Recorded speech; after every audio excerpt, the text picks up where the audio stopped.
আসসালামু আলাইকুম। সম্মানিত দর্শক, সবাই কেমন আছেন? আশা করি সবাই ভালো আছেন। সবাইকে চ্যানেলে স্বাগতম জানাচ্ছি। সম্মানিত দর্শক, অনেকেই প্রশ্ন করে থাকেন যে নতুন ভূমি আইনের মাধ্যমে কিভাবে অতি সহজে আপনার সম্পত্তিটা আপনি কিভাবে নিজের দখলে উদ্ধার করে নিয়ে আসতে পারেন। আজকে আমি আপনাদেরকে দুইটি বই দেখিয়ে দিব। একটি হচ্ছে ভূমি আইনের গেজেট, আর একটি হচ্ছে আপনার ভূমি আইনের বিধিমালা।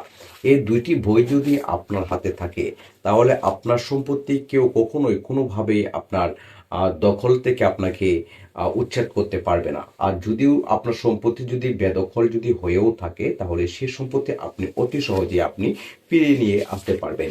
সময়ের দর্শক, আপনারা যদি এই যে নতুন ভূমি আইনের যে গেজেট রয়েছে সেই ভূমি আইনের গেজেটের 8 নম্বর ধারাটা যদি আপনারা দেখেন, সেখানে বলা হয়েছে যে 8 নম্বর ধারাতে, সেখানে 4 নম্বর উপধারাতে বলা হয়েছে যদি কোনো আবেদন প্রাপ্তি 3 মাসের মধ্যে উহার নিষ্পত্তি প্রয়োজনীয়তা দখল পুনরুদ্ধার করিতে হবে এবং কোনো কর্মকর্তা বা কর্তৃপক্ষ ইহাতে অসহযোগিতা বা অবহেলা করিলে তার বিরুদ্ধে বিভাগীয় ব্যবস্থা গ্রহণ করা একটি বিধান করা হয়েছে।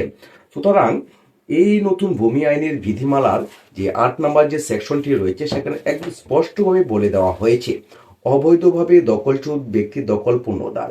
যদি আপনার কোনো সম্পত্তি কেউ অন্যায়ভাবে দখল করে রাখে তাহলে সেই সম্পত্তিটা আপনি নতুন ভূমি আইনের মাধ্যমে এক্সিকিউটিভ ম্যাজিস্ট্রেটের নিকট আপনি আবেদন করতে পারেন। এই আবেদন করার মাধ্যমে আপনি একেবারে আপনার সম্পত্তিটা পুনরুদ্ধার করতে পারবেন। এখন অনেকে প্রশ্ন করে থাকেন যে এই নতুন ভূমি আইনের যে রয়েছে সেই নতুন ভূমি আইনের মাধ্যমে আমরা কিভাবে এক্সিকিউটিভ ম্যাজিস্ট্রেটের নিকট দরখাস্তটা লিখবো বা দরখাস্ত লেখার সিস্টেম কি, এইরকম অনেকে প্রশ্ন করে থাকেন।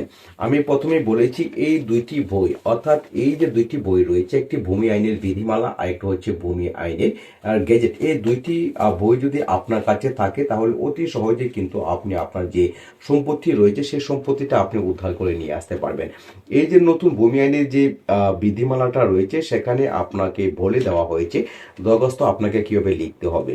আপনি এই বইয়ের যদি ফরম্যাটটা আপনি যদি ফলো করেন তাহলে এই ফরম্যাট মোতাবেকই কিন্তু আপনি এক্সিকিউটিভ ম্যাজিস্ট্রেটের নিকট আবেদন করে আপনার সম্পত্তি যে অন্যের দখলে রয়েছে সেই সম্পত্তিটা আপনি উদ্ধার করে নিয়ে আসতে পারবেন।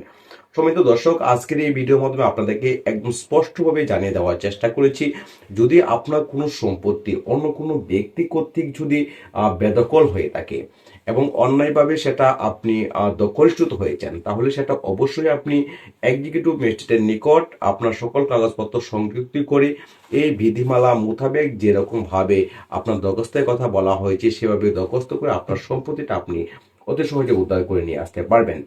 এছাড়াও আপনি যদি মনে করেন যে আপনার আরো প্রয়োজনীয় তথ্য জানা দরকার বা আপনি আরো দরখাস্ত কিভাবে লিখবেন আরো বিস্তারিত বিষয় সম্পর্কে জানা দরকার, তাহলে অবশ্যই আপনি কমেন্টস করবেন।